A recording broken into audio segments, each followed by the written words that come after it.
friends. This is the Be Real Babe podcast, a place where your average Canadian wolfpack come together to talk about life stresses, messes, and successes.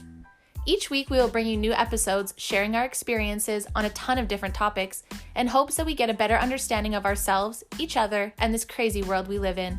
We want to build a community where we can show up as ourselves, be real, and lay it all out there. By sharing our experiences, we hope to reach others who can relate so we can all help each other learn, grow, and heal. But please keep in mind, as a disclaimer, none of us here are professionals, no one is giving any advice. We are strictly speaking of our life experiences and for entertainment purposes only. Now, with that being said, it's time. So grab your drink, grab your joint, and let's jump right in. Welcome, everyone. Welcome back to the Be Real Babe podcast. I'm your host, Brandy, and with me here today is my beautiful co-host, Kayla. Hey, girl. Hey, what's up? I am just so excited, you guys. We are getting close to our 10th episode, but we are on number 9, and just to say that out loud is just incredible. I'm just so blown away by saying this. But this episode, we're going to shift because we are in a new month. So when this gets released, it is going to be, I think this is actually going to be released the last day of March. It'll be the 31st, but we're going to jump into April. So we're a day ahead of April, but April's going to be women's health. And we're going to start by talking about that beautiful little thing called birth control. Yes, it's a love-hate, I think, for a lot of women. Like, you love the simple contraceptive fact of it, but the other things are less than desirable. Exactly. And I think the craziest thing is that we're learning is that everyone has similar experiences but different, and I'm just really grateful that we're all talking about it now because, and we're not saying that it's not safe and it's not good for certain people in times or things, but I think if we would have been able to identify that a lot of the things that we did or reactions that we had or that was related to birth control, that probably would have helped a lot, especially in your teenage years. For myself personally, I think, because I started at a young age, so it would have been nice to know or being told the possible side effects. There was never any risk. It was always just, it's very, very safe and the right thing for you to do. And I just wish there was more discussion around it, Oh, I can agree with you 100%. I think that's a really important fact to note that, as young women, we want to be able to have sex without getting pregnant. That is an ideal component to why we push for birth control. But I don't know if there's a lot of healthy understanding or information given when you're going to get it, as much as it's like, oh, here's your prescription. This is what it does. Here's some possible side effects. But they don't really I don't know. I feel like there's no hype on the side effects and not really highlighting the things that you might notice. I'm just going to throw it out there and say, if you had depression or any kind of depression, women have to be very careful because the side effect of that is depression, which is oh, wow, that's fun. So fun. Yeah. Well, and if you don't know, that's what it is too, right? So then you just think that you're sad. Yeah. And it's not that you should have to necessarily stop birth control, but at least you could be oh, this is a side effect of, not just against, we've heard you guys say, feeling crazy in the last episode, stuck in that depressive state, being oh, this is a side effect of what I'm taking. And then you can decide if the risk is worth the reward. Yeah. When I was younger, then the risk then was way more worth the reward. I don't know for as long as an adult, no, but not right currently, but as young, yeah, it was worth the risk. But that's I just wish something there's more talked about, so there's more option or information on the table so that people aren't so shocked, or if they start feeling that, they go to the doctor right away. Hey, maybe this isn't the right birth control. Maybe I'm on a wrong one. I know I was on a ton of different ones. It took a long time to find one that didn't make me as crazy as some of them did, especially when I was a teenager. My goodness. Yeah, mine actually, and you know what, for me, I think I remember mine being quite relatively normal in high school. So it wasn't until after I had cash and then went back onto birth control that I really had struggles with finding the right one. And the also being late 20s, when I was oh, the switch to the IUD because you're not taking the pill. They don't, even at my age now, not being really aware of how it works. I wish I would have taken the time to like ask more questions or be more involved with it rather than let's just get this in and get it over with so I cannot get pregnant. Like, Right. I think that, yeah, the focus needs to shift. For sure. And I think back then too, I mean, we have different ones, and I know there's different options when I was younger, but it was always mainly pushed on the pill. So on this episode, guys, we decided to do a little bit differently. I just kind of decided to take a little bit more, okay, from the interwebs, but that's the best that some of us can do. So I went to the Healthline and a lot of the government sites, and it's funny. We're going to mainly talk about birth control pills, but there are lots of different forms. So what they're saying birth control is technically is any method, medicine, or device used to prevent pregnancy. So it's not always just medication. There are other devices and other options. Women can choose from many different types of birth control. Some work better than others in preventing pregnancy. But when I was younger, and I think more as a teen, which obviously is the easiest, most reversible one, was the pill. That being said, it has also come with a lot of other health risks, right? So it's like I wish that, I hate to say this and people might think I'm a prude, but sometimes I wish it was just kind of like, you don't have to have sex all the time. Like, let's talk about tracking periods and knowing when not to have sex. And like, yes, you can get pregnant other times. I'm not saying that, but there was never any discussion around that. It was just like, oh, just kill any chance you ever have of being pregnant. And that's like the option. Yeah. And it's fine as a teen, but as an adult, I wish I would have like realized that I could just, be more in tune with my body and work with it naturally. And I think that's really important, like, and not just for us, but for the boys, like to understand, because, they want to have sex too. And it shouldn't be up to just the girl to make sure that doesn't happen. Like, it should be a joint effort. If you're having sex, it should be a joint thing, a conversation at least. And, just because I feel like the narrative is very like, guys can either wear a condom or don't because it's easy for the girl to take a pill. It's kind of, the narrative is kind of, it's not really in anyone's favor if you think about it, because the boys aren't getting, I don't know, they're just not, I don't know if they're getting their proper education, because I think it would be helpful if they knew what the risks were. Yeah, for sure. Well, maybe if the 9% of boys you're listening, I'm sorry, you probably want to bounce out of this, but I think if you have a spouse, or anything, if you have any sort of woman in your life, I think it's important to listen through this month too, because it's going to explain a lot of behaviors and reasons why women, and a lot of us behave or react the way that we do and what we're going through that's hard to talk about. And I think that's super informative for any man out there that has, a wife, a girlfriend, a spouse, or any woman that has, women obviously can understand a little bit, probably more, but, not to say, I'm not going to say who, but anybody that has to deal with a woman in these situations. Hopefully this will give you a little bit of light. So sorry if you want to turn back now, because things will probably get a little bit more descriptive. We understand. We'll see you next month. We're going to talk about fitness. But for now, we're going to talk about birth control, and we're going to jump into the different types of birth control. Obviously, guys, we're no medical doctors. There is a doctor online. I'm going to share her this week. Dr. Brighton. She's amazing at talking about women's health, and I'm going to share her a lot this month, especially when it comes to birth control, because she taught me a lot. And the Fitness Lioness is actually the one that got me to go off birth control. Not got me to, but inspired me to look into it myself. But any birth control method is obviously to prevent pregnancy, and there's different methods, but there's mainly condoms, which we've talked about, IUDs, birth control pills, which we've talked about, the rhythm method, which I have no idea. So if someone wants to educate me, I don't know if that's like a form of sex, like the motion of your ocean rhythm. I don't know. Or I'm not sure. Or maybe that's like the fancy, they say the pull-out method. I'm not sure. Vasectomy and tubular ligation. I probably butchered that word. I'm sorry if you did. So obviously there's some of these birth controls that are reversible, some of them that aren't affecting hormones, some that are, some that are permanent, some that are reversible. So it's kind of like up to you and what's best for your life, I think. And I think that none of us can say what's good for you. You know what's good for you, but I think it's important to know that there's all different options. If you are really struggling with your hormones, you don't have to just be on the pill, or you don't have to just have like, let's say, an IUD, or you don't have to just get like a vasectomy or get your tubes tied to, not have a baby. Like, there's tons of different ways, and that can work together. And just keep asking the questions for your lifestyle. Excuse me. That was delicious. Sorry. Speaking of tubes ties, Kayla vomits. So obviously the permanent ones, me and Kayla obviously can't talk about No, because I can't get a vasectomy. no.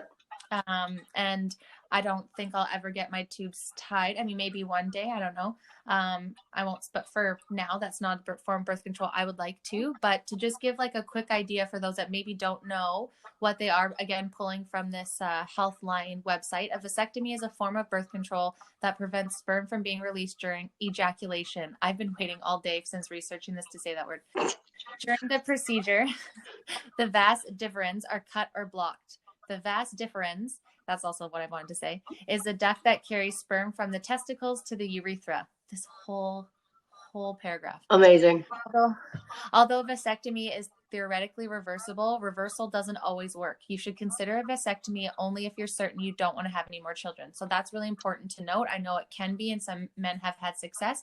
I have watched a fellow go through it around my age, and he said it went through successful. It was a lot of pain too. And I'm not saying don't do it if you need to, but just be absolute. I don't think that that's just something you're like, oh, you know, I don't really want to have kids. Like, go do it. It's not just like one of those like, oh, it can be undone all the time. Like, make that, like, be sure you're making that decision with like serious thought. I would have to agree. That being said, if that's what you want to do, like, it's amazing that that's an option. So on the flip side, it's called, I think it's called tubal ligation. I'm sorry, I'm gonna say tubes tied. Yep, you're killing it though. Is another form of birth control. It says it's also known as female sterilization, which I just really don't like that word. I don't like that. Me neither, but we'll keep going. It's a surgical procedure that involves cutting or blocking the fallopian tubes to prevent eggs and sperm from meeting. So yeah, tubes tied, more visual. It's sometimes confused with hysterectomy, but they're very different. So if you have a partial hysterectomy, your uterus is removed and you'll continue to ovulate, but you won't be able to carry a child. So you'll still ovulate and have all that, but you won't be able to house a child. A complete hysterectomy involves removing your uterus and your ovaries, which prompts immediate menopause. So then once you get the eggs removed, your ovaries removed, then you go into immediate menopause. And I've actually known a few people, like my mom, I believe she's gone a little bit early because she had some stuff there. And I've had a friend that went through it really early too. It's kind of wild how it really depends on your ovary situation on when you go into that menopausal phase and how many things can trigger that other than just, you know, what you would think would be just age. So after your tubes are tied, though, you still have ovulation and your menstruation continues until menopause naturally occurs. So getting your tubes tied isn't like getting the whole shebang out, but it is more of a permanent way of not having a child. That's interesting. I didn't know that until I read this today. So that was really interesting to me. That is actually fascinating because I was always wondering, like, I believe my mom's had a hysterectomy. She had endometriosis, so I'm like, I think that I don't know if I know if she had the full or just the partial, because but I always thought that if you had the hysterectomy that was like, that was it. Like I didn't realize there was a full or partial. So I think that's actually really nice, but it sounds easy, but then I'm like alarming because I'm like, what, you're going in for a surgery? Like they have to probably cut you open and do this? Yeah, I would imagine that when you just get the partial, then if it's just removing the uterus, it's like you'll still like won't go to menopause because you're still going to ovulate. But then as soon as you stop ovulating, that's when you go to menopause. So that's probably maybe why people do the partial. And anybody want to comment on, let us know and message us about this. We'd love to, like we said, share on that. But it'd be very curious to know, is that just so that you don't have a kid, but then you still don't want to go into, let's say, if it's a early menopause, right? Or you know, I know for women in my family and people I've known, they've had, you know, full hysterectomies for the fact that they're worried about their ovaries being left open to cancer. So, and then having to take early menopause for that as well. So, you know, I understand the reasons behind all of it. It's just interesting looking at it as a birth control point of view, doing that without having to go into menopause. Let's say if you're in your 30s or your 40s and you know you're not going to get to menopause anytime soon, but you don't want to ever be able to carry or whatever. It's just, I find that really interesting that's awesome that it's an option. Sorry, I should say. Yeah, no, I think I agree with you. Cause it's like, you know, I'm in that range right now where I don't want to like, I don't want to be on birth control forever, I don't think. So, and then there's the other side of this where I just have to mention it. Like my mother-in-law, my partner's mother, she is like in her 50s and still on birth control, never had an issue that she knows of. And it works really well for her. And it's just simple and easy. And I'm like, okay, that Cool. that works for you. Like, that's good. I don't know. Like, the pill just wasn't working for me. So we had to like Yeah. think of something. And then, I just got into the rush idea of what my contraceptive form was going to be. And I don't think I fully understood what it meant. No, totally. So, And that leads us into the next form that we talk about, because I believe this is the one that you'll have more experience than me. So another form that's not so permanent, but also can affect your hormones or not, depending on which kind you get. But it is one where you don't have to remember about the pill. So a lot of women definitely love that, because if you're a stoner like me, it's hard to remember. And sometimes you dismiss your phone and you still forget your fucking pill. yep. So that would be the IUDs, which is I'm going to butcher this, uterine, Uterine. There you go. Yep. intrauterine. When I was pre-reading that, I was like, you're going to fuck that up in real life. Anyways, Intrauterine. IUDs are small devices placed in your uterus to interrupt the process of insemination. So they've been on and off on the market for decades, very popular around the world, and one of the most effective forms of birth control. So I thought that was really interesting, and their efficacy rate is insane. So an estimate 2 to 8 in every 1,000 women who have IUDs get pregnant in a year. So that's a really low amount, 0.2 per 100 women. So I think that's really awesome. And then there's two different forms as far as I researched here: copper and hormonal. Yep. They're excellent choice for birth control. However, they're not the best for women who are at high risk for obviously STIs, which that's obvious. Obviously, neither the birth control pill can hide that as well. We're only going to have condoms or abstinence for that guy. Yeah. But both the copper and the hormonal type of IUDs work, making it difficult for the sperm to reach your egg. So just like imagine a little clamp, right? They're just clamped down. Instead of like tying those tubes, you're just clamping them. So you remove it, then they'll be open again. I believe that's how it works, right? I have one, and dude, I am learning with you as you're reading this out loud. So, oh, that's awesome.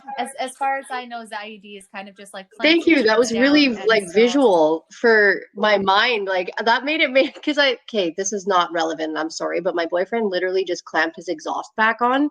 He was gonna have to get it welded, which I'm gonna relate to having a hysterectomy or tubes tied to getting the IUD, which is the clamp. So it's funny, like you made it very visual and it makes sense. So yeah. Cool. Thank you. So yeah, so that I know a lot of people have enjoyed that. Equally so, I've had people say that the hormonal part has affected them as well and over time, so they want to maybe look at removing it. So I mean, again, everyone, it's to each their own. It really varies for me. Like, I have the Mirena, so mine is the hormonal birth control IUD, and in the beginning, when I was first adjusting to it, it was really difficult. Like, I was really, really moody. I like the depressive time would last periods longer than they needed to, really. And it was like, why am I feeling like this? And it's just like, you're already susceptible to getting depressed as a female when you get your period. It's like something to do with the hormones, and then you're adding in like synthetic hormones, and I don't know. I've talked to doctors about it, and I don't know if they just think I'm like talking out my ass, but I'm convinced that having your body create the hormone naturally and then adding it synthetically, it's just like you're overloading your body with it, and I feel like that can create problems. So I'm just gonna always say that. I don't care what the doctors tell me. I'm like, I know my body, and it feels like I get extra when that time comes.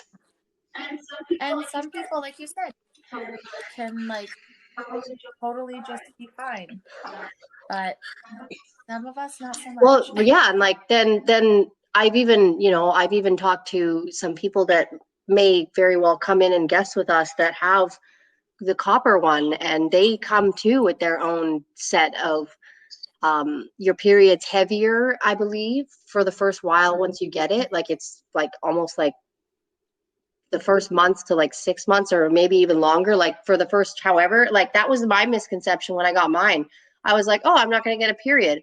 But no, you do bleed sporadically for like however long your body takes to adjust to this birth control. And it's misleading in very many ways, because I think that's the sell of the IUD. Get the IUD so that you can have safe contraceptive and it can curb your period.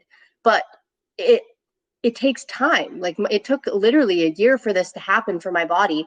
And then even after that, it's like I still spot. So it's like the idea that you're selling this under the pretense that you will have no period is so fucking false. And I think it's trash. And I think they need to just be more honest about what they're selling. And, not, maybe that'll change a lot of people's minds and they'll lose money. But I feel like people need to stop caring about money over like personal health.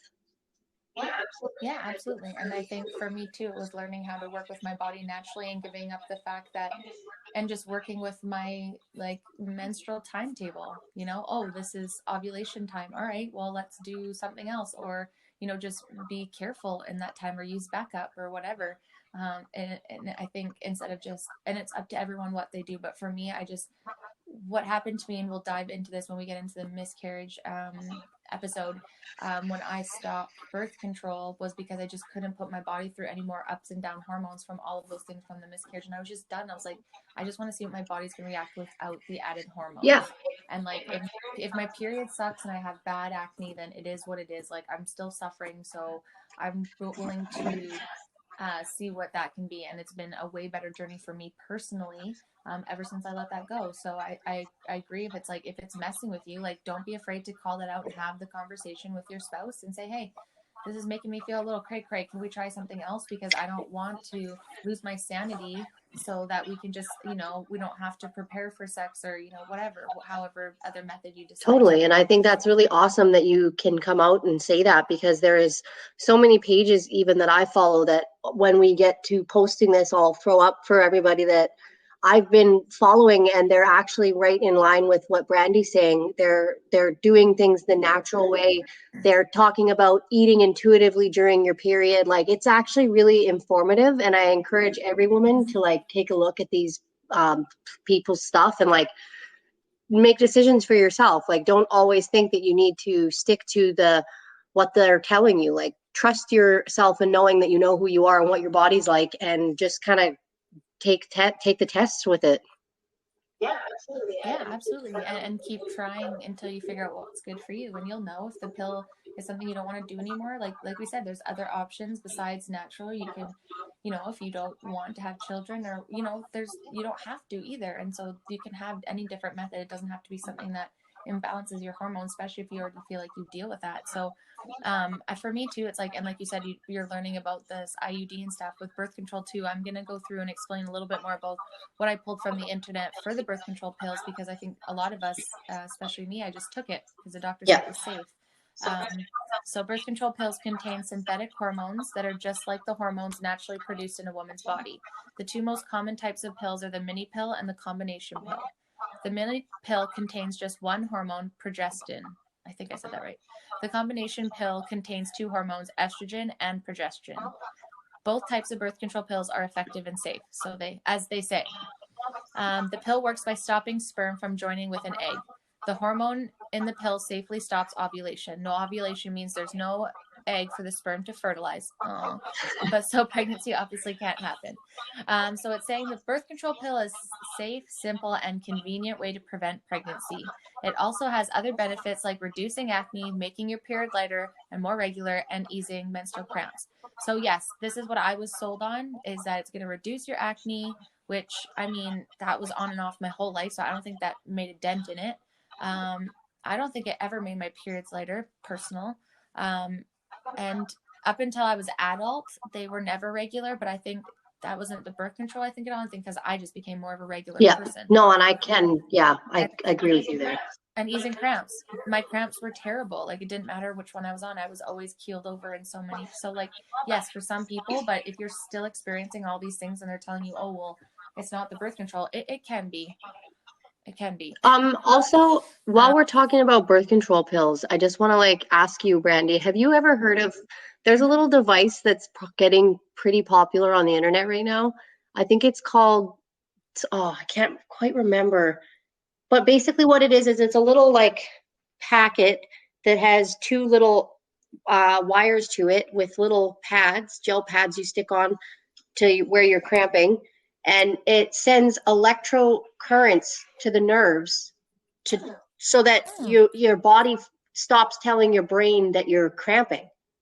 Oh wow, no, I don't have bad cramps And it's anymore, like a thankfully. natural way, like, That because here they're saying, oh, birth control can help like curb your menstrual cramps. And I've heard a lot of great things, and I'm interested in trying it because I still get pretty like the first like maybe 1 or 2 days of my actual menstruation, I get pretty terrible cramps. Like, and I'm like, but then I also figured out too that how I was eating was also affecting me while I'm on my period because many women like this is so funny, but you get like period poops, and yeah. that's because your intestines actually are compressing and they're working slower. So if you're eating heavy, dense foods, it's hard to digest. So naturally, it's going to get stuck up, and you're going to get that bloating and discomfort. And like, so it's important to know like the difference between that and like what you're putting in your body and during your period. There's many things that you can do naturally to like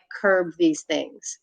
Yeah, especially when your hormones are different. So if you're going to eat, like, I hate to be this person because I love cheese and ice cream too, but I mean, it is fair to say that that's pumped with hormones. So if you're going through your period or even ovulation and your hormones are in different stages or however it works for you, and then you've got birth control pills, and then you've got all these dairies, and then with like, we'll say most meats and stuff, like all that stuff have all these other things, like that all plays a Oh, factor in it, right? And especially if you have this extra synthetic hormone in you. So the difference, which I thought was really cool, because I really didn't know the difference. I just knew I bounced around from pills for years and years. But the difference between the two pills, so the combination pill is synthetic made, as said before, with both estrogen and progesterone. Most pills in each cycle are active, which means they contain hormones. The remaining pills are inactive, so your sugar pills, and those don't contain any hormones. So there's different ways that you can take it. You can take them in 1 month cycle, and each active pill gives you the same dose of hormone. During the last week, it's inactive, and you have your period. Then there's another step at multiphasic pills. I think that's how you say it.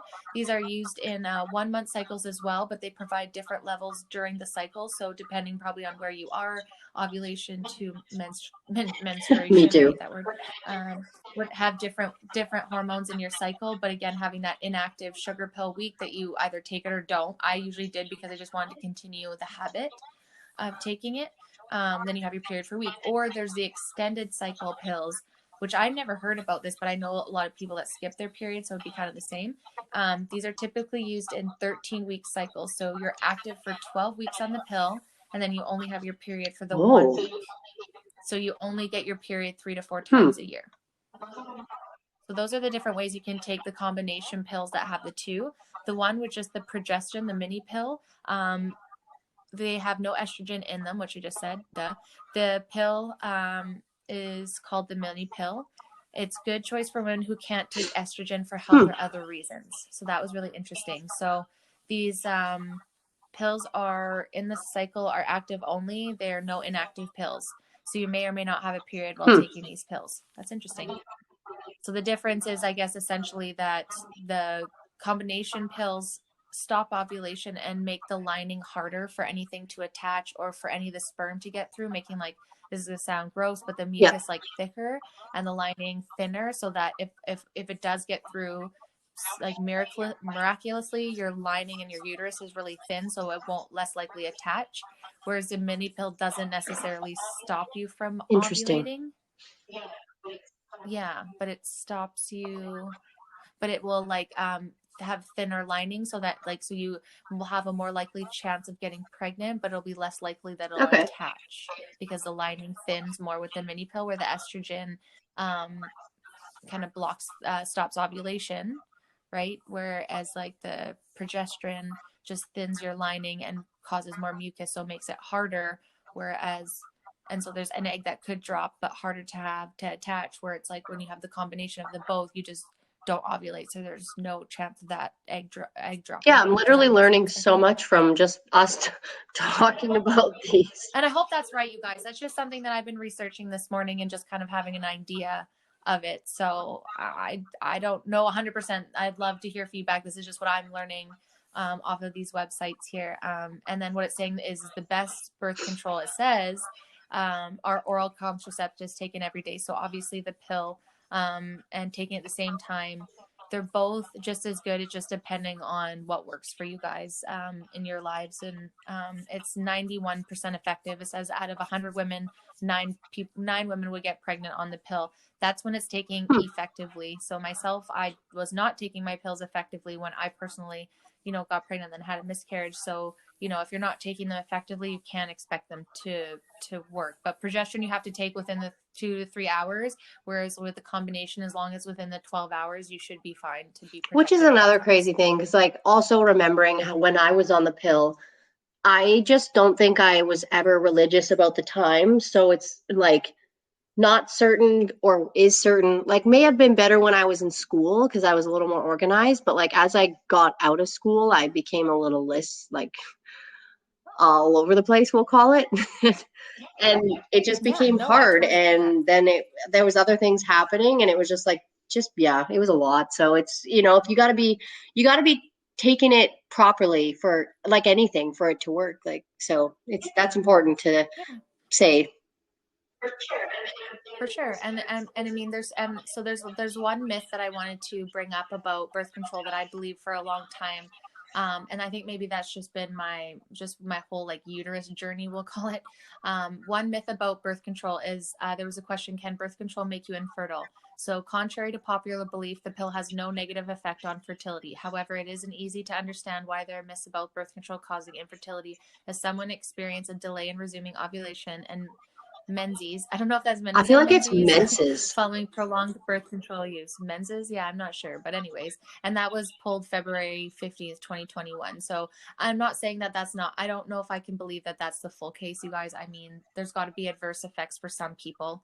I'm not saying that maybe I'm one of them. I'm not sure. But we'll go into some of the risks of birth control that would make people lead to believe that maybe that's why they're struggling. I can't speak for everyone. I think for myself, though, that for a long time was like, okay, well, it's probably because I've on birth control for X amount of time, but apparently that's not the case. So if you guys have more on that, please share, because I'd be curious as to know. But usually when I'm researching it, I don't know if that's paid propaganda from the pharma companies or if that's legit. So if you have any more information on that, definitely please bring that to us. We would love to hear more and spread that information. But I know we kind of touched on some of the risks of birth control. But before we get into our poll questions, we'll just go with some of the risks of the birth control pill that I pulled here. Although they say that they're very safe, I think it's important that people know that there are slight increase in your health risk of health problems. Complications are rare, they say, but they can be serious. So, I mean, it's just as long as people know, and I've experienced some of these myself, not this one, but they can include heart attack, stroke, blood clots, and liver tumors. In rare cases, they can lead to death. Like, this is from the website, which I thought was wild. Don't want to freak people out. But it's obviously gonna be different for everyone. And I just hope, like, when I got birth control, this was never said to me. Not once. Never was I ever told any of these things. So it says taking birth control pills reduces the level of androgens in a woman's body. Because androgens tend to drive sexual desire in women, researchers have long hypothesized that the suppression of androgens by combined oral contraceptives may reduce a woman's sex drive. So this is something I find super interesting because I've heard this from tons of women all over the place, and a lot of them say that it's like in time when they're like getting to that age. But I also think it's because they probably are on birth control until they get to that age too. So I thought that was really interesting. No, that's actually, you know what? That's something that I think that's definitely needs to be mentioned. Aside from like the side effects that affect you in the hormonal ways where you can get more depressed, and in the sense that it can kill your sex drive, because that's like something I've heard that like for a long time from women all over the world. And it's, well, yeah, because your body's not ovulating, so it's not wanting. you have no It's need not going to, through that, yeah, especially it's that phase where crazy. it's like, make that baby, right? So, and I think as you come off birth control, you start noticing that more and more if it's something that you felt that was suppressed. And it's like, you know, and I know that there's women out there, and I've been through my times too, where you're like, what Yeah. is wrong with me?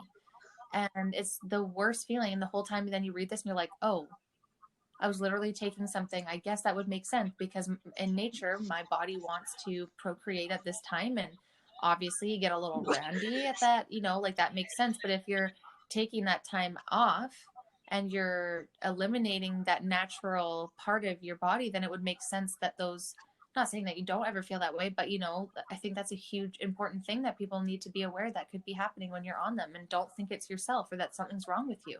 Then that just creates a whole bunch of more fucking problems that you don't need in your mind about this. That's Yeah, why I wanted to I talk about completely this. agree. Like, I can't, it's so relatable. And like, and that, I don't know, it was like there was many factors to why mine's not as stressful for me anymore. And like, I'm managing better. It just was like remembering that I do have depression and, you know, like just having those little reminders in my brain when I'm going through moments and like being able to work through it and shift it past, or however I, you know, I don't hold on to it anymore, and it's not affecting me. So it's, I'm getting, and I'm not, I do, I like, I cut out milk. Like I don't eat milk. I haven't drank milk in almost 7 months, 6 months. And I I'm don't about like, the you know, same. Yeah, I'll have a little it's crazy. cheese string or whatever, like Yep. here and there. But before I was like, I was just like, I love cheese and milk. And I don't know. I think every woman that I talk to loves cheese and milk and, or dairy products. And I'm like, why do we love them so Yep. much? Like, why is that? And then, Yes, you know, it, exactly. because they wreak havoc on our bodies. And if you have too much of it and then you're taking your Yep. birth control, there's like so many things that like come into why women feel and experience the things they do, that from, and it's like shit like this. You have to be really careful what you're putting in your body. Yeah. And being aware that they all affect each other. Like other common side effects of the oral contraceptives are spot in between periods. So if you're breaking through and having your period in between your menstrual cycles, like that used to freak me out. I'm like, what is happening? Why am I bleeding Oh right, yeah. mid month?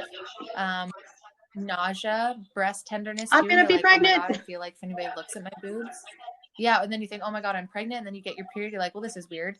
And then headaches and migraines, weight gain, which I am Yep. going to attest to 100%. That was, for me, I held on a lot of water, and a lot of people said they didn't see it at the time, but now looking back when I show pictures, they're like, oh, okay, I see that. And I think that was a combination of a couple things, but a lot to do with birth control and anxiety medication. Mood changes, yes, 100%, especially when you're a young teenager. Missed periods. I know a lot of people that have struggled and didn't have their periods for months on end. And then we already said decreased libido. So I just want people to kind of know, like, if you are experiencing those things, I'm not saying stop them, but maybe it's worth a talk to your doctor to readjust, because those are side effects and it's not just you. So finding something that works a little bit better. And that was me. I went through so many different, which we'll go through after the poll questions here, but I went through so many different types of birth control because a lot of it really affected me on such a shitty level that I just had to keep trying. And then I finally found one in adult life.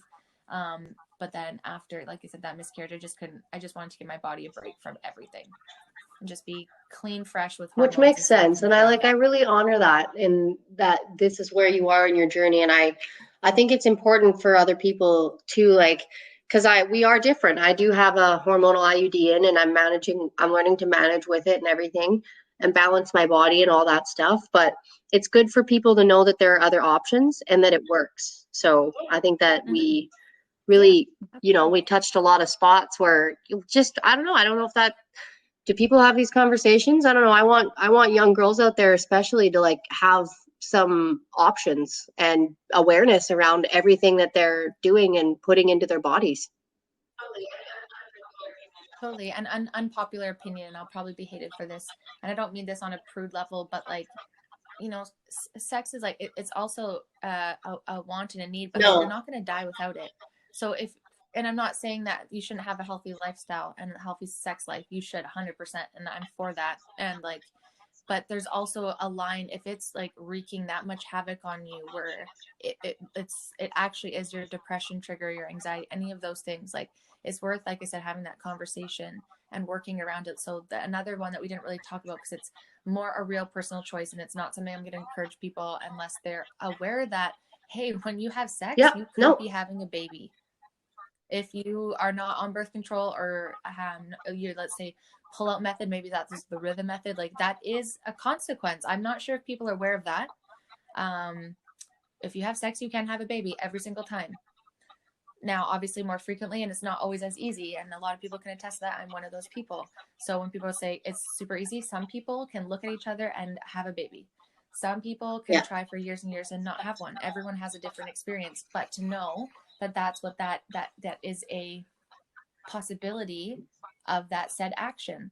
So, you know, I think there's a lot of frustration in, like, for myself when, you know, you see that pregnancy is held like it's like, oh yeah, no, that's bullshit.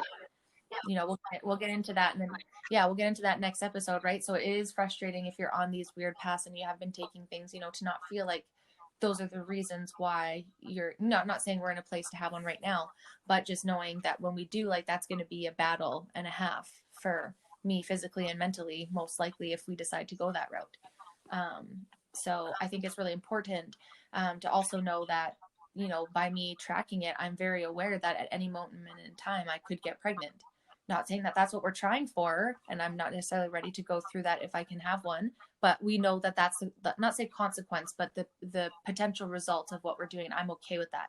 So if you're okay with knowing that that's what could happen, I love the natural. And I know a lot of women that have never just been on birth control, or, you know, have never touched the pill because they just don't want to go through the mental anguish that does. So I do the natural tracking, and I go through my Flow app, and I've been doing that for almost 2 years now, and we've been super successful in that. And I know, and I've been able to help with a lot of other things. So that's one thing that I want to bring up, but also don't want to highlight, because that's a huge personal decision that I would push on everyone, be like, oh, go off your pills and just track it. But it is the most natural way to do it with your body. And if you are game for it, I support Well, that. yeah, and That's like really I amazing. said, again, I have a few pages that I follow where these women are doing the same thing, and they're actually pushing out content to educate and give women options, like the natural way. And I think that that's really important to look at, because we are humans. We were created this way for a reason, and there is a way that we should be able to naturally manage our hormones and our, like, menstrual cycles without like pills, you know. So Yeah, exactly. And working with your spouse to naturally come to understandings and working through that. And when you're, you know, and the opposite, when you're ready to go for a baby, then you know when you're beef fucking all the time, every time. You know, and that might not work, and that's okay too. There's so many other options, and we'll talk about that as we get into bigger. We know these guys, again, all of these topics we're getting just the highlights. And after a couple months when we've hit on most things, and we're going to keep bringing more up, because we know there's so many different perspectives and so many different experiences, but we're only going to really be able to speak on our own. So we're really grateful for the people that are bringing their other perspectives, and you're always welcome to bring yours as well. But we know that this month is going to be full of really hard topics that might not be easy to get. You know, people might not be ready in their journeys, and that's okay too. But if you are, please, we would love to hear, because we want everyone to feel maybe not so alone in everything. So, all right, girl, how do you feel about jumping right into those polls? I'm pretty ready for it. Perfect.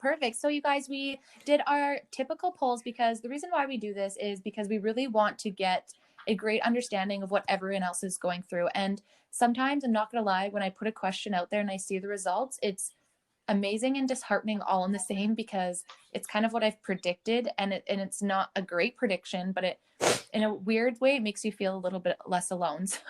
Yeah. Because I'm like, oh, that's what I figured. I'm like, oh, that's what I figured. You know, there's two flips to it. So as our Instagram, which if you guys haven't followed us yet, here's a little plug, shameless plug here. Try and follow us on Instagram, because we collect all these polls from our Be Real Babe community, as well as my own personal Instagram. I've just built it a lot longer, so has a little bit more people on it than our community page, but between the two, we come up with two answers. So the first answer Kayla's going to give you is from my personal Instagram, and then the second one is from our Be Real Babe. So the first question we put out there is, have you ever been on any form of birth control? And so for this one, you guys, we had 94% were yes and 6% were no. And then on the other page, on our Be Real Babe page, we had 88% yes and 12% no. So the majority being what we, knew would have been on a form, because most women are. Obviously, yeah, and it's super important. It is an important thing on any form to, be aware of that, because having children, I don't find, is a light decision. Oh, definitely dude. Some people get thrust into it, but it's definitely a big decision if you get to make the choice or decision to do so, right? So 100%. it makes sense. It makes total sense that people are practicing some form in whatever best ways work for them.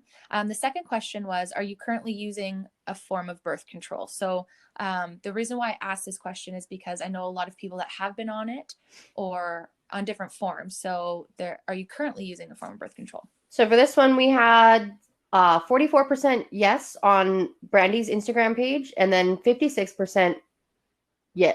Oh, wait, no. Sorry, I'm all mixed up. 44% said yes on Brandy's personal page, and then 56% said no on her page. And then when we flipped over to the Be Real Babe page, we had 23% yes and 77% no. So this is why I found this super interesting, because I know a lot of people have been on it and then had to go off at a certain time, myself included, or have just, coming off of. So I say, yes, I am on a form of birth control. However, this was kind of a trick question for me, is because I'm on a natural form of birth control, as opposed to, so I know a lot of people too are just, being them. And I love that naturally. So then a second part of that question was, if you said yes, what type of birth control are you currently on? And there's 4 answers to that. And I'll let Kayla go through that one. So we've got birth control pill, and there were 8. Naturally, there was 1. IUD, we have 10, and other 1. And then when we flipped to our podcast page, we had birth control 1, pill, 1, and naturally 2. IUD, we had 3, and other was 0. So this is, I love this part, because it's showing that if you're looking at it, that IUD is the most used currently right now, which you'll see down the road, what most people started with. It's kind of cool to see that the education on different forms of birth control has grown. Yes. It's not just pushing on the pill, and we'll dive deeper into that, but we have talked about that in our time. That was like kind of the only one and the be all end all of birth control. It was just the pill. Yeah. And so I just kind of love that. And then I wanted to put naturally in there, because myself currently, like I said, I naturally track and go through my cycle. And I think that is just as great. I mean, it's a personal decision, but it is a great form of birth control. And also part of helps you like being more tuned with your body. Which I was literally just going to say that, dude. I was waiting, because it's like, people need to know, like young girls. And this is the thing, like, I remember my mom talking to me about it. And she was always like, you should keep track of it. So she was always in the back of the ear being like, no, keep track of that. And then little old me, who was like, I don't know, I got mine so young that it was just like, I was not even mentally equipped yet to have it, and let alone keep track of it and keep track of myself and keep track of my school and like all that stuff. So it was like, I can't stress enough to the people out there listening, even if you're not going to use the natural form, like tracking, as your form of birth control, I encourage you to track your period, because like Brandy said, it will help you keep in tune with yourself. And if you're aware of your body and what's happening for you before it's coming, it's a little less like it comes out of nowhere. More like I've noticed that from tracking mine, I don't get those like random bouts of like depression or sadness or anger and be like, where is this coming from? Because I'm tracking and I'm aware. I'm like, oh, it's going to be that time soon. So I just got to be a little more patient with myself and take a little extra time, because I know that I get heightened emotions in that area.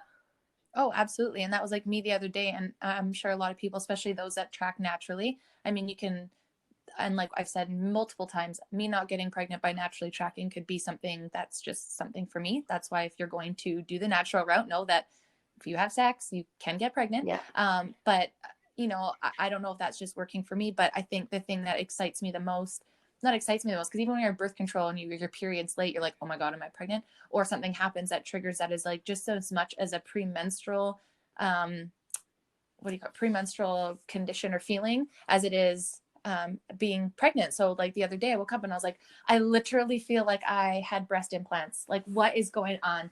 And even Grant was like, I was wondering like where those came from. And I was like, oh my God, I'm pregnant. And I was like, that's it. That has to be the answer. Like, there's no other way. Because I don't always get like tender boobs for my period.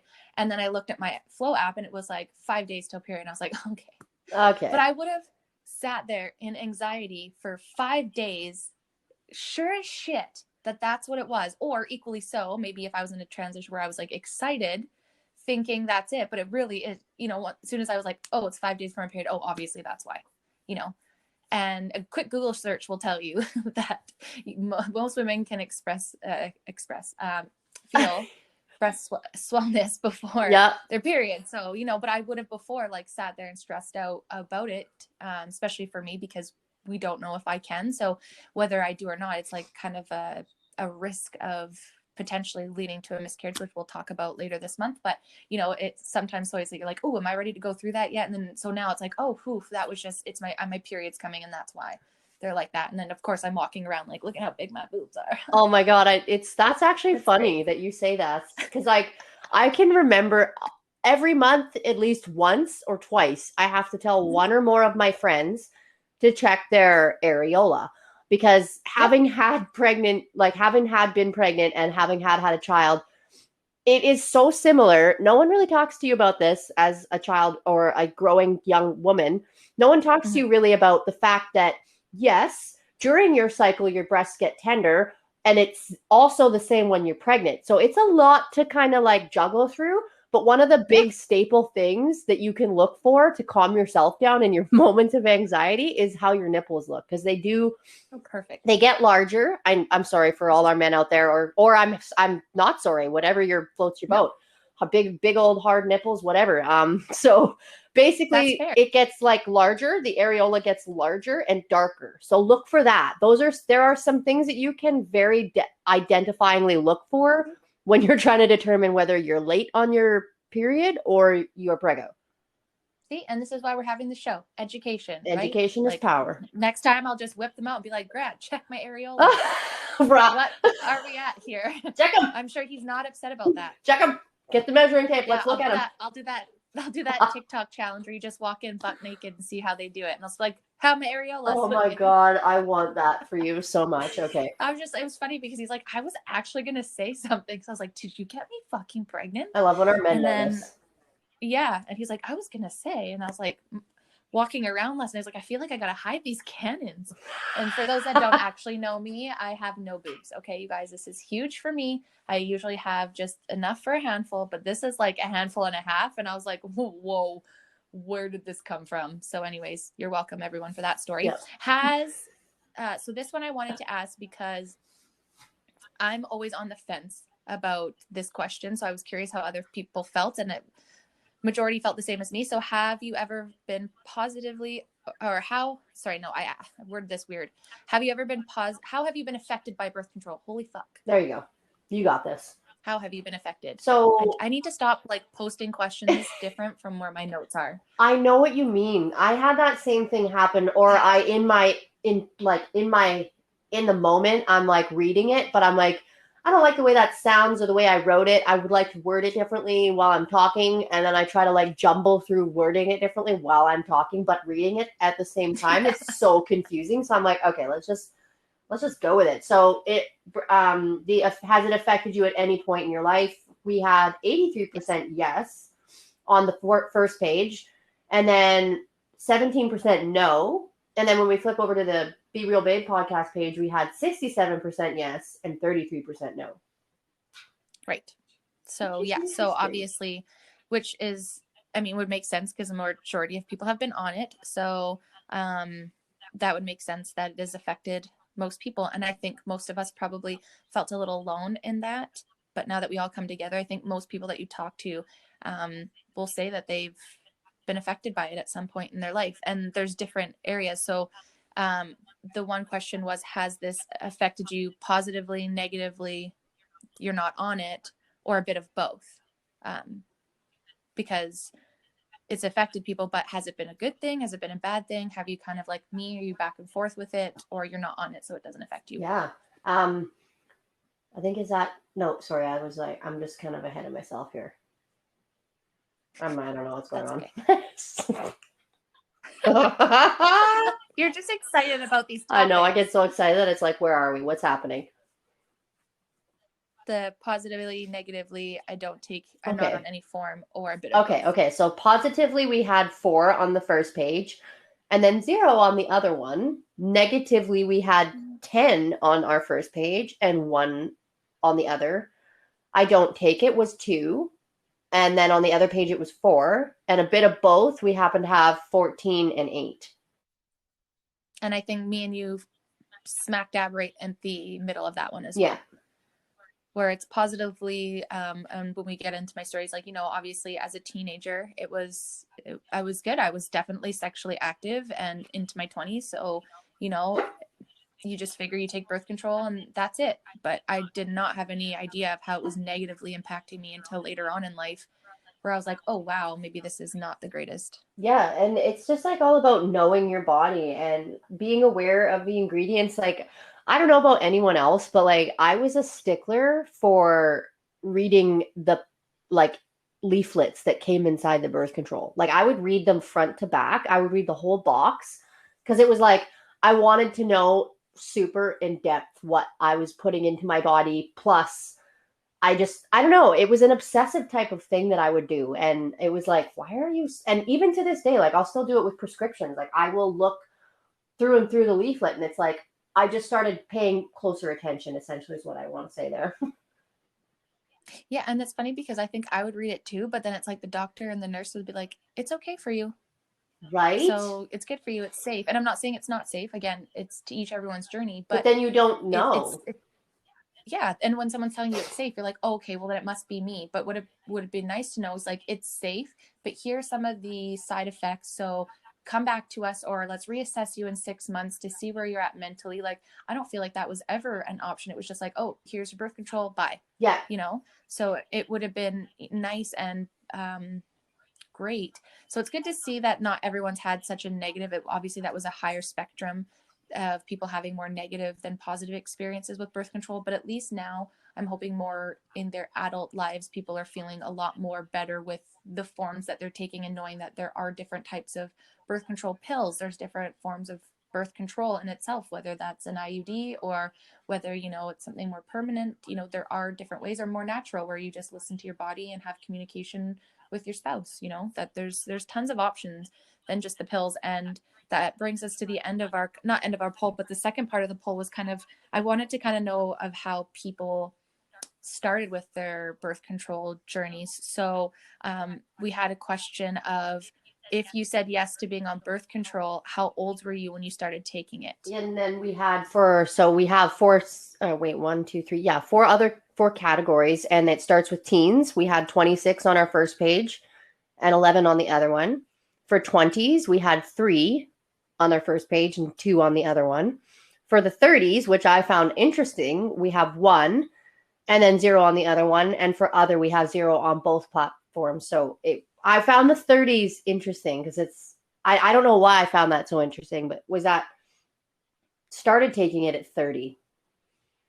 Is that what that means? Yeah. And yeah. Oh, when you started taking it. Oh, okay. Yeah. So, and I think I can maybe I definitely understand it, but I think too, for a lot of maybe younger moms that, were in relationships for, like, let's say all of their 20s and they're now single in their 30s, and just wanting to have maybe something that is there for that, not having any more babies. I can see, someone not doing that, or okay. And like, I know for me, it wasn't just taking birth control for the birth control. It was like, oh, this will help with your period cramps. It's going to help with your acne. It's going to help with other things on top of that. So if I'm not having a baby right now, worrying about it, like, why wouldn't I be on birth control and get the benefits of the other stuff, less acne or whatever? But it just, that unfortunately didn't make it go away for me. So that was an incorrect reason to be on it personally. But what I'm not shocked about is that I would say, looking at this, 90%, if not more, of people started this when they were teenagers. Yeah, which honestly, I wish, like, obviously, and this is like for everyone's gonna have their own feeling about it, but I wish that I personally would have been a little more aware of myself and planned things better and was safer and smarter because, like, it's avoidable. Um, like getting pregnant is quite avoidable if you like think about it or try at least attempt it, right? So not just that, but like being aware of yourself. And I wish that I would have been like a little better because I was like, oh, I don't want to wear condoms, they're fucking stupid. Like that's such a stupid ass fucking thing to say. Wear a And like condom, Emma was saying protect earlier, yourself. Like fuck me. yeah, yeah, and I think too, and maybe it's different now. I can't speak for kids now in this generation, but in ours, it was just kind of like, condoms were a thing, but it was just like always at the displeasure of the guy. So now in this later of life and your adult life, you're able to talk about that. But I think as a teenager, that was a really hard thing to kind of like argue with. It's like, oh, well, you can just take a pill, and I don't have to wear this. And it's yeah, for sure. But there's also inefficiencies in the pill, Mm-hmm. if you're not taking it correctly, if you've been on it for years and it just doesn't work anymore, like there are other reasons why it doesn't work as well. So it's like I just wish I was more educated in my cycle and understanding those certain things.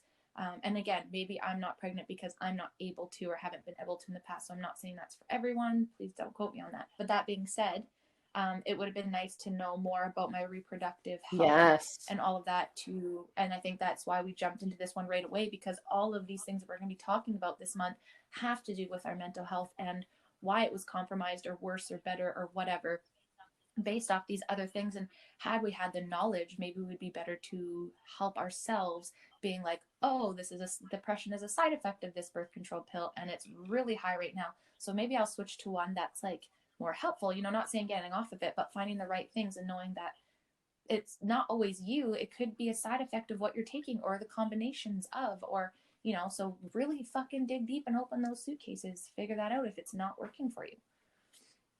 Exactly. And then that needs the next, do you think it affects your mental health at all? And are we going to be surprised at the answer here? Uh-huh. uh No, I don't think so.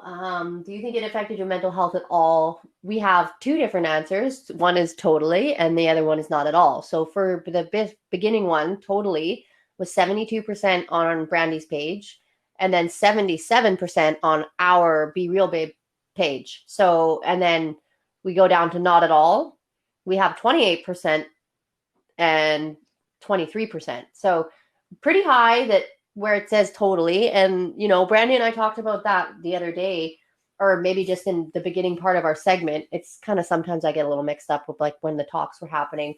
But we talk a lot. So we were talking about it. And I was like, women are susceptible. We are actually susceptible to depression. And it's just our genetic code, whatever it is, we have to maintain a very balanced lifestyle in order to not fall victim to this shit. And that's like right down to everything we eat, guys. Like we are, I don't know about you, dude. Do you use milk or do you use like a substitute like almond or oat? I used to, but I'd say the last 6 months to a year, I've stepped back a lot from dairy Dairy. because I've noticed how bad it affected my acne. Okay. Which is And hormonal so too, another, I think. I think it has a lot yes, to do with that.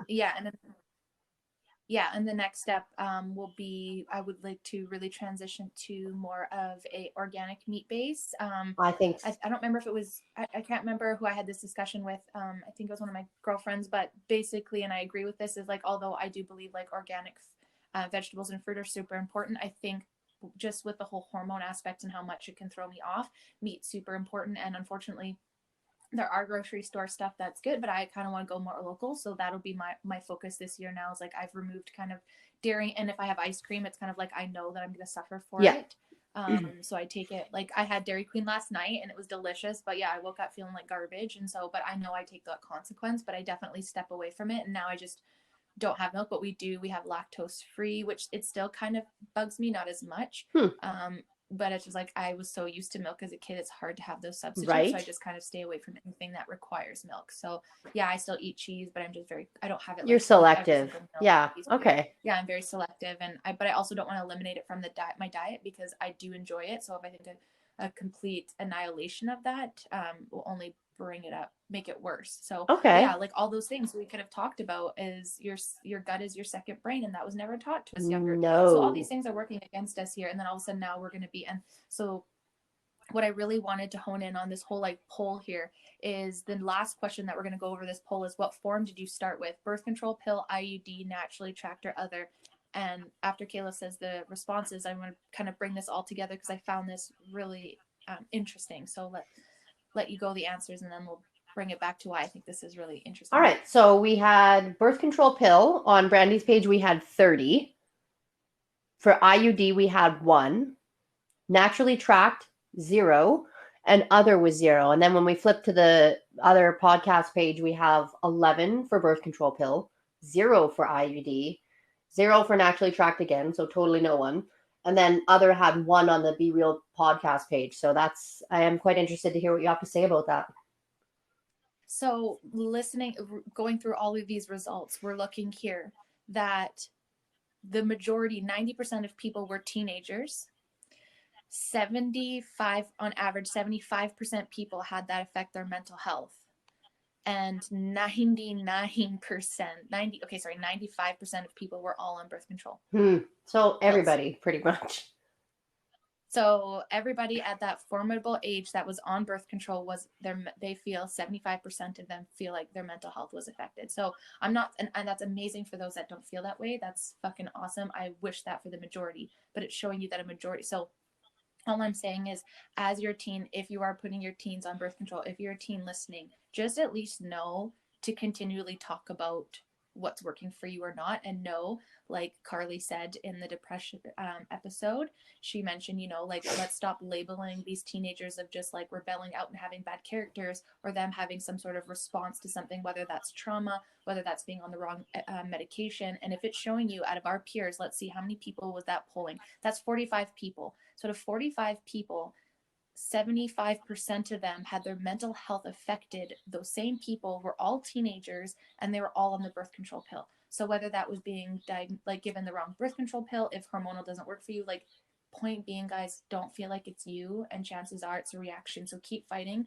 to find the right one that works for you, whether that's hormonal, birth control, IUD or not. Just know that this is a big side effect, or if you already have those mental illnesses, that's probably just making it worse. So really having those conversations with your doctors and your pharmacists and whomever that you look up to figure out which one is good for you, and not let your mental health suffer just so that you can fuck any second that you want to. Yeah, there's other ways that you can do that too, and I mean that as tactfully as I can, but It just kills me when I listen to some women that are like, yeah, I was depressed, now I'm on birth control and it's been that way and I can't get out.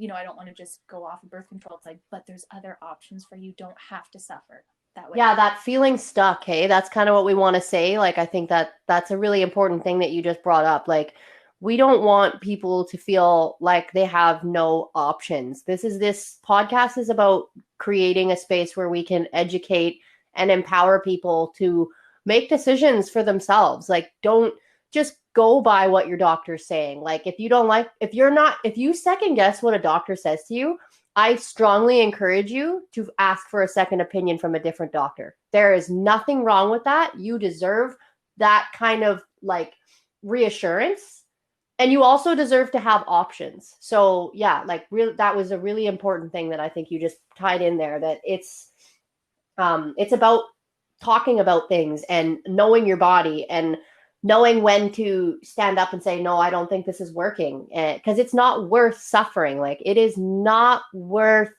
making everything worse. Like, I'm just going to throw this out there. There's a reason I don't drink. Like, it makes my life and me stupid. I make stupid decisions. I turn into a douchebag. So I don't drink anymore. I've cut that out. And it's like, if birth control is making you feel like you want to kill yourself, please call your doctor. Please call them, call somebody, do something about it. Do not sit there and suffer because you simply want to have sex without procreation. Because again, we're trying to really hone in on the fact that you don't have to do that.